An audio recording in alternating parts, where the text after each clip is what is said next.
Bonsoir à tous et bienvenue sur le plateau d'Un cœur qui écoute, votre émission de spiritualité. Ce soir, je vous invite à découvrir le parcours intéressant du père Bruno Cazin. Bonsoir père. Bonsoir. Alors je dis intéressant parce qu'il est un petit peu inattendu, parce que vous êtes prêtre, mais vous êtes aussi médecin. Aujourd'hui, vous êtes vicaire général du côté de Dunkerque. Du diocèse de Lille. Du diocèse de Lille, pardon, excusez-moi. Qui va de Lille à Dunkerque de fait. Voilà. Et puis, vous avez écrit un livre il y a quelques années, « Dieu m'a donné rendez-vous à l'hôpital, itinéraire spirituel d'un prêtre médecin », que j'avais sagement mis dans ma bibliothèque. Et puis là, je viens de le ressortir, donc ça fait quelques années, mais je suis content que vous soyez là. Vous allez nous raconter un petit peu ce parcours, cette rencontre avec le Christ à un moment où c'était un petit peu la fin. Vous allez rentrer dans ces détails-là. Juste avant, merci de nous lire un extrait de texte de votre choix. Alors, l'extrait de texte, ça va être une citation de Saint-Augustin. Je ne suis pas sûr qu'elle soit dans le livre, mais elle est très brève et elle m'habite depuis pas mal d'années. Et ça va permettre aussi aux téléspectateurs de s'en souvenir. Chante et marche. Voilà. Esprit de synthèse. Chante et marche. Chante parce qu'on est sauvé, parce qu'on est aimé de Dieu, parce qu'on a envie de le louer. Et marche parce que le chemin est encore long, parce qu'il faut avancer, quelquefois difficilement, quelquefois avec bonheur. Et le chant va aider à marcher. Tous les marcheurs, tous les randonneurs savent que ça aide. Les enfants en voiture aussi. Mais voilà, chante et marche. Saint-Augustin, c'est un grand ami ? Oui, c'est un ami de longue date. Vous l'avez découvert comment ? Je l'ai découvert grâce aux Sœurs Augustines hospitalières que j'ai fréquentées dans la ville où j'ai grandi, à Seclin. Elles n'y sont plus depuis 2013, mais elles avaient une communauté là depuis 1246. Donc c'était important. Et ma vocation est un peu née dans la chapelle de l'hôpital, même si ça avait commencé chez moi la veille. Et puis j'ai eu de l'amitié pour ces sœurs, pour leur congrégation, qui a maintenant entré dans la congrégation des Hospitalières du Sacré-Cœur, la branche féminine de l'ordre de Saint-Jean de Dieu. Mais depuis que je suis prêtre, depuis 32 ans, je fais tous les ans une marche augustinienne avec des laïcs et des religieuses. Cette année, c'était en Normandie, sur garder l'espérance dans la traversée de l'épreuve, cette année. Et chaque année, il y a un thème. Ça me permet de travailler un peu Saint-Augustin. Je ne suis pas un érudit, mais je suis un ami d'Augustin. C'est quoi votre livre préféré de Saint-Augustin ? C'est difficile à dire, mais il y a des belles choses. La cité de Dieu est quand même un élément très important, surtout par les temps que nous traversons, puisque c'est justement ça, comment traverser l'épreuve dans la foi, ne pas s'affoler s'il y a des civilisations qui disparaissent et garder le cap. Les confessions, vous êtes retrouvés dedans ? Les confessions, évidemment, oui. Un peu compliqué parfois. Hein. Oui. Les confessions, oui. Il faut rentrer dans le style. Il faut entrer dans le style. Et puis, il y a tant de pépites dedans que, beaucoup de sermons, beaucoup de commentaires, les commentaires des psaumes notamment, qui sont magnifiques. Et qui vous servent dans vos homélies de temps en temps ? Oui, parfois. Sans faire trop d'efforts. Souvent, je ne vais pas à la source sur le site de mémoire. Alors, sans faire trop dans le cliché, voyant que vous étiez du Nord, je pensais que vous auriez un accent un peu plus marqué. C'est pas obligé, mais je suis un pur produit du Nord pourtant. En vrai ? J'ai été interne en médecine à Paris pendant 4 ans. J'étais coopérant au Brésil pendant 2 ans. Mais sinon, en gros, j'étais dans le Nord. Alors racontez-nous un petit peu, vous êtes né dans quel coin précisément ? Je suis né à Lille. Lille. J'ai quitté Lille à 5 ans pour la proche banlieue, ce qu'on appelle une banlieue. En fait, à l'époque, un petit chef-lieu de canton, Seclin, qui est au sud de Lille. Mon père était dentiste. J'ai grandi dans une famille moyennement. On va dire français moyen. D'accord. La maman, elle est à l'église, elle y va toujours quand elle le peut, et papa, qui n'est plus de ce monde, n'y allait pas, ou en tout cas pas régulièrement. Vous êtes l'aîné de 5 enfants ? Elle est née de 5 enfants, exactement, mais assez proche. Responsabilité ? N'exagérons pas, mais enfin, je suis l'aîné. J'ai 2 frères, 2 sœurs. On est très ramassés dans le temps, donc j'ai même pas 8 ans avec ma petite sœur. D'accord. Donc voilà. vous étiez plus grand pour coller 2-3 baffes à ceux qui vous cassaient les pieds ? Parfois, oui. Voilà. Je suis le grand frère quand même. La cuisine était attenante à la salle d'attente. Ça vous donne une idée de l'ambiance à la maison. On entendait les patients, quelquefois pas très heureux des douleurs qu'ils avaient. Donc voilà, il y avait une ambiance médicale dans la maison, y compris les odeurs. Ah oui, d'accord. Voilà, puis j'ai grandi. Donc c'était une ville à l'époque dirigée par le Parti communiste depuis pas mal d'années. J'étais à l'école publique. Donc ça... gentiment infusé dans l'école et un peu dans ce que vous avez Non, faut reçu? pas exagérer. Non, j'ai eu des instituteurs un peu vieux modèles, Oui. pas tout à fait Troisième République, mais presque. Des coups sur les doigts avec la grande cave? C'est arrivé, je crois. Lancer de craie, tampon et tout ça? Oui, tout ce qu'il faut. Écriture à l'encre, c'était horrible. Et puis, lycée public, Oui. de la 6e à la terminale, c'était un lycée à moitié à la campagne. D'accord. Donc, Et Dieu dans tout ça? et Dieu dans tout ça, eh bien, il m'a saisi un jour, en fin de 4e.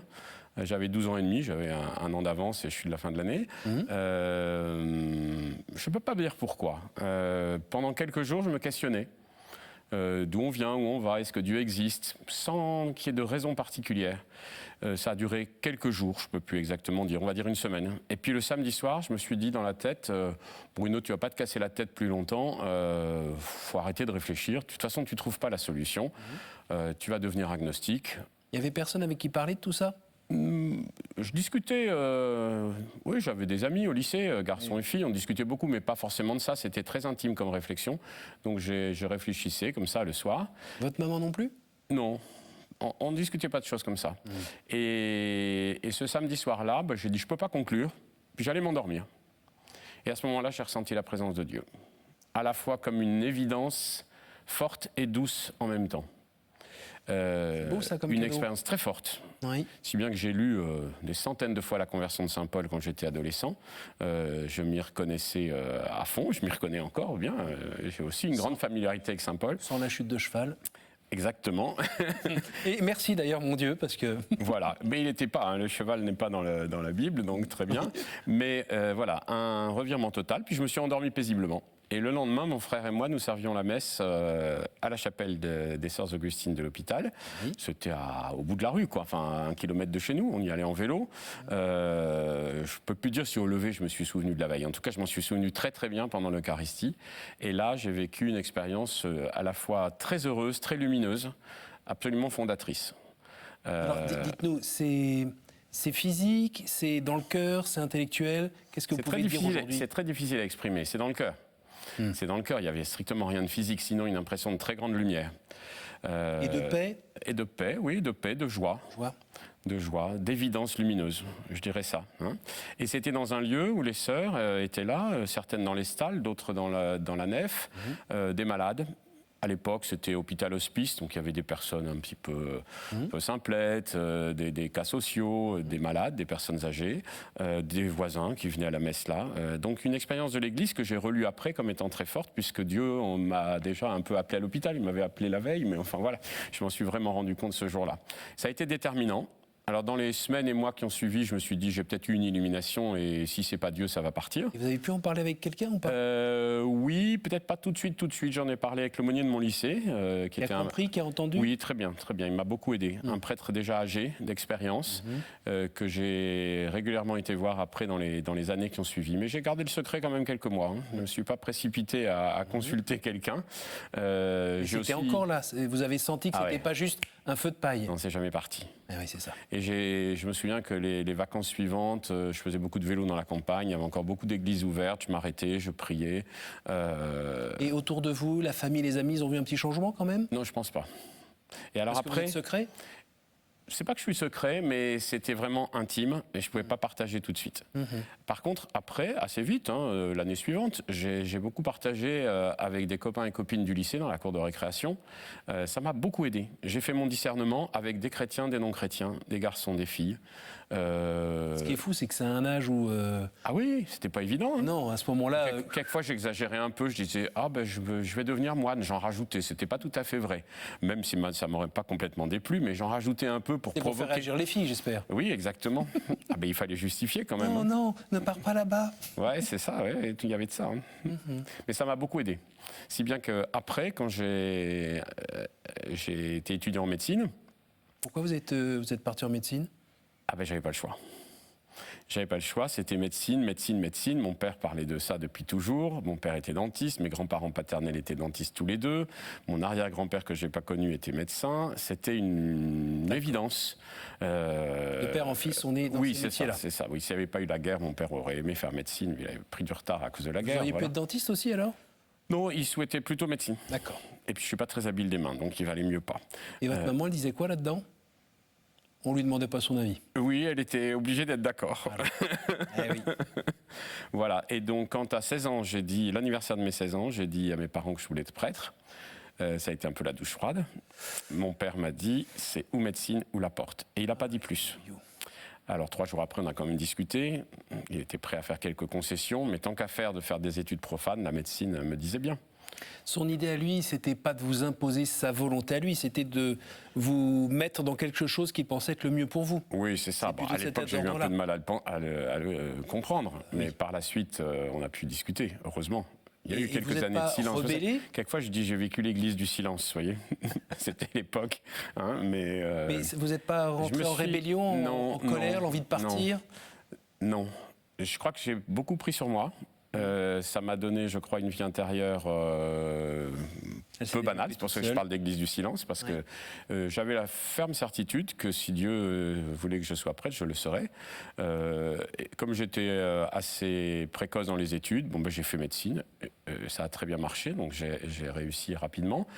Du coup, j'ai passé le concours de l'internat, j'ai fait une spécialité dans les maladies du sang.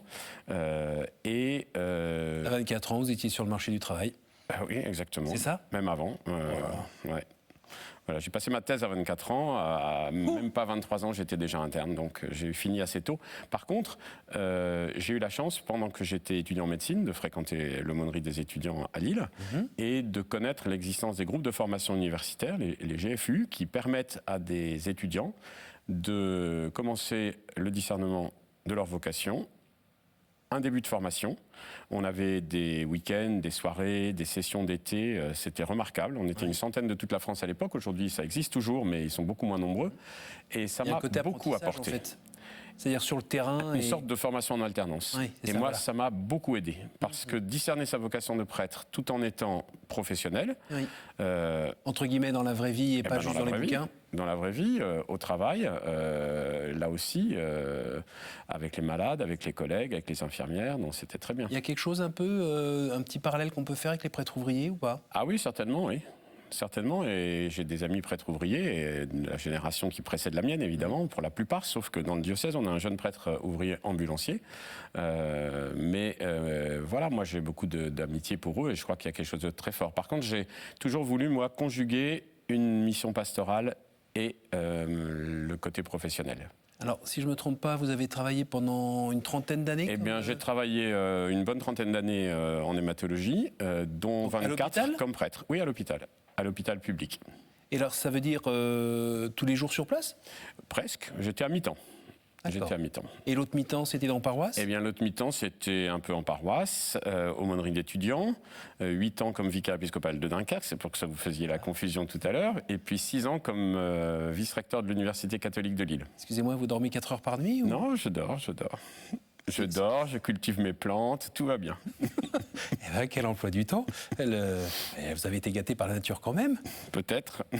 Est-ce que pendant ce temps d'études en médecine, la question de la vocation religieuse a eu des petits coups parce que vous avez rencontré des jeunes femmes charmantes qui faisaient les études comme vous et qui vous ont fait réfléchir peut-être à une autre vocation ou pas ? Ça, j'ai pu me poser la question de fait 2-3 fois, mais... Ce qui est plutôt sain ? Oui, mais ça n'a pas remis en cause fondamentalement mon projet. Je vous dis, ça a été un bouleversement total et après une sorte d'évidence que l'Église a accueilli, puisque j'ai été appelé à devenir prêtre par l'Église. Donc je n'ai pas eu de remise en cause fondamentale, durable, non. Et si on dit un mot sur votre maman et sur votre papa, comment ils ont réagi ? Eh bien, beaucoup mieux après. Mon père était soulagé une fois que j'étais diplômé. Voilà, c'est un vrai métier. Il avait fait son travail. C'est l'artiste. Il avait fait son travail, voilà, c'est ça. Et donc ça s'est bien arrangé. Et après, dans les dernières années de sa vie, il était même heureux que je sois prêtre. Et il a fini par... Il retournait à l'église après sa retraite. D'accord. C'est un beau cadeau, ça aussi. Oui, oui. Et votre maman ? Et maman, elle est fidèle, elle est toujours là, donc elle me regardera. Donc... Et les frères et sœurs, ça... Et les frères et sœurs, c'est mitigé. J'ai des frères et sœurs parfois éloignés. Il est possible que mon chemin les ait un peu aussi dissuadés, peut-être, ou fait peur. Mais voilà. C'est difficile, ça, d'être...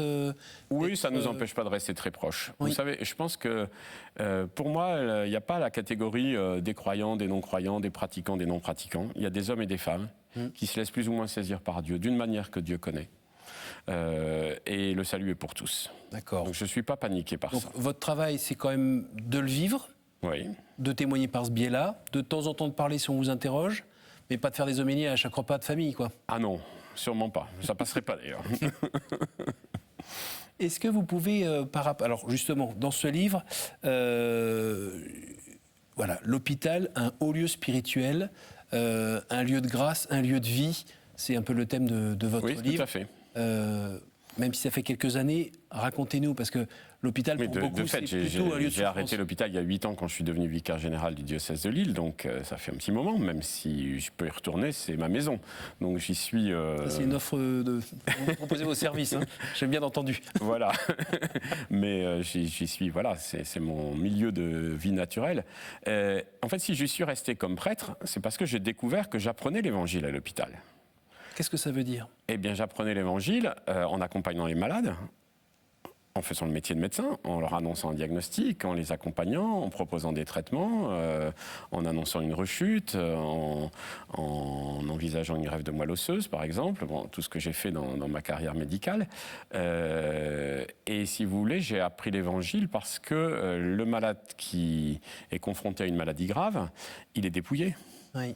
Il fait l'apprentissage d'une sacrée pauvreté. Vulnérabilité. Parfois il se révolte, parfois il est en colère, parfois il est dans le ressentiment durable, parfois il a la dépression. Mais en fait, s'opère en lui un travail que j'aime bien appeler l'opération vérité. Une opération vérité. Parce qu'on ne peut plus tricher. La vérité, c'est qu'on est vulnérable. Ah oui. La vérité, c'est qu'on est homme dans la mesure où on se laisse aimer des autres, soigner, accompagner. C'est fondamental. Donc, Plus les masques. il n'y a plus de masque. On ne peut même pas se cacher derrière une jolie veste. Oui, on est avec un tissu. ni sur derrière soi, une veste, ni dans l'illusion que l'on ne dépend de personne. Oui. Et c'est une découverte finalement heureuse au cœur de la souffrance. Évidemment, la souffrance, c'est malheureux. Mais au cœur de la souffrance, expérience malheureuse, il y a l'expérience heureuse du soin, si possible de la bonté. On dit plutôt la bienveillance dans le monde médical ou la bientraitance, mais le vocabulaire Oui, attention, officiel, c'est ça. Moi, je préfère dire la bonté, Oui. la tendresse, la douceur. En fait, c'est un lieu de violence. La maladie, c'est violent. Les traitements sont violents. Parfois, les soignants sont violents. Et donc, le malade aspire et goûte à la douceur. Vous êtes un être humain, hein, donc il n'y a pas un moment où vous êtes un peu rebellé, ou en tout cas avoir quelque chose d'une passion en vous qui s'est déclarée, mais c'est pas possible. Pourquoi ce gamin qui a rien fait à personne, pourquoi il souffre là et pourquoi il est mort? Quand vous dites le gamin, mes premières années d'hématologie, j'ai fait de l'hématologie pédiatrique, je me suis occupé d'enfants, d'adolescents, il y en a qui m'envoient encore leurs vœux. Voilà, c'est très beau, puis après je me suis occupé d'adultes. Mais de fait, j'ai parfois été révolté devant des parcours de jeunes notamment qui... Ils avaient crié vers Dieu? Évidemment, oui. Moi, je priais pour mes malades très simplement en disant « Seigneur, tu sais ce qui est bon pour eux ». C'est très rare, je pouvais faire un petit clin d'œil pour demander une guérison, mais c'était plutôt « tu sais ce qui est bon pour eux ». Mais il y a quelques fois quand même où dans votre prière ou dans votre relation, vous avez été un peu ébranlé quand même? Ébranlé, oui. Je ne sais pas si ça a été jusqu'à la révolte. Hein, parce que c'était mon métier, donc la souffrance, j'étais habitué à la rencontrer, quoi. Et vous vous souvenez comment Dieu pouvait vous répondre dans ces moments-là? Ben, il me répondait, oui, il me répondait à travers la vie que je continuais, à travers la tendresse que je pouvais manifester, à travers la persévérance, le fait de ne pas abandonner les gens, Oui. de continuer à les voir. J'ai vécu de très très belles choses avec les malades. Parce que c'est des métiers aussi où on voit ses propres limites. C'est-à-dire qu'au bout de plusieurs nuits où on n'a pas assez dormi, par exemple, on peut être moins patient avec les gens. Oui, ça peut évidemment arriver. Quand il y a trop de travail par rapport au temps qu'on a. Ça peut évidemment arriver, vous voyez, mais je crois que dans ces moments-là, je faisais l'expérience, non pas d'une relation asymétrique médecin-malade, mais d'une humanité commune que nous partagions.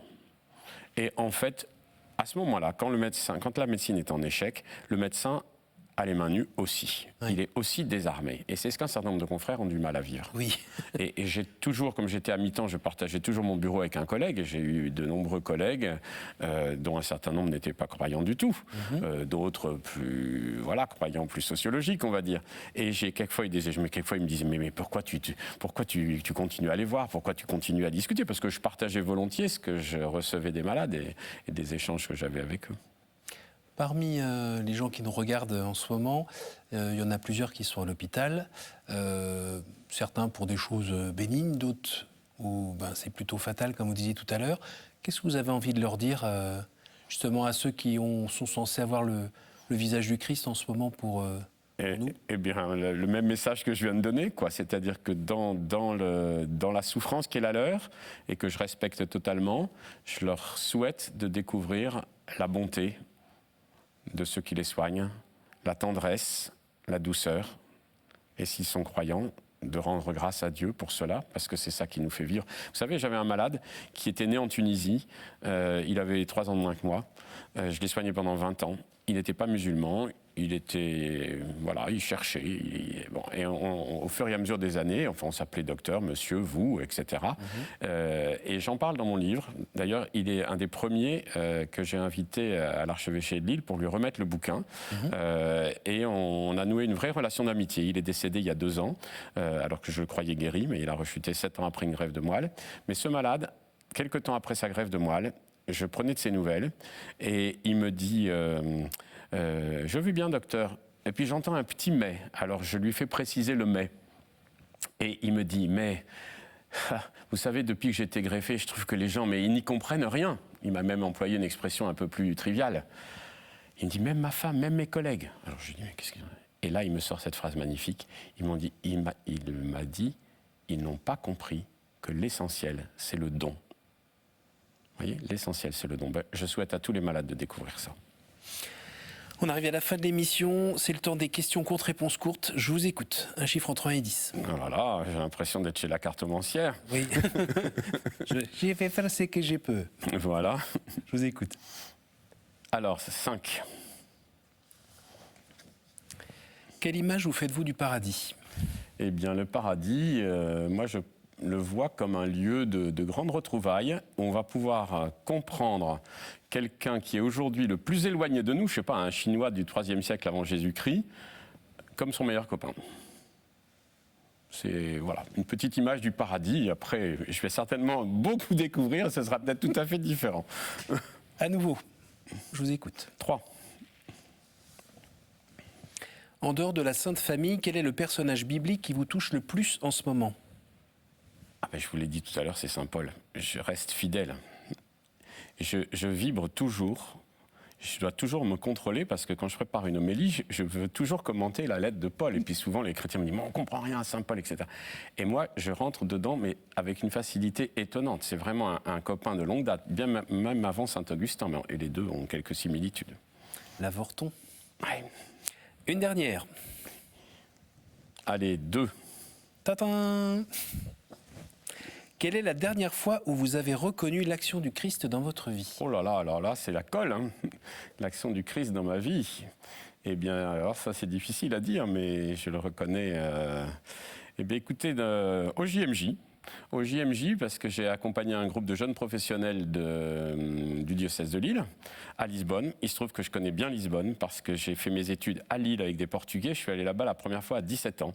D'accord. Et j'ai retrouvé la trace du Christ, parce que j'ai renoué avec tout un passé, une filière, puisque j'ai été au Portugal très jeune, j'ai des amis portugais.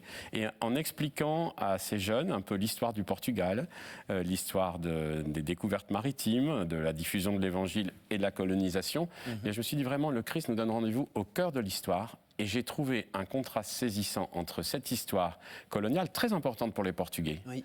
Beaucoup plus que pour nous, et puis la vision magnifique de cette assemblée de jeunes cosmopolites qui s'entendaient merveilleusement bien. Vous voyez, ça donnait une petite idée du paradis, et je me dis quand même que tout le monde soit récapitulé dans le Christ, j'ai trouvé ça magnifique. Merci beaucoup, Père. Je rappelle le titre de ce livre, « Dieu m'a donné rendez-vous à l'hôpital, itinéraire spirituel d'un prêtre médecin » aux éditions Bayard. Merci beaucoup d'être venu partager la joie de l'Évangile. Merci à vous, Cyril. Merci à vous tous pour votre fidélité. N'hésitez pas à retrouver cette émission sur notre site www.ktotv.com, à la partager autour de vous. Nous avons une pensée particulière pour les malades qui nous regardent en ce moment. Et je vous dis à tous à la semaine prochaine.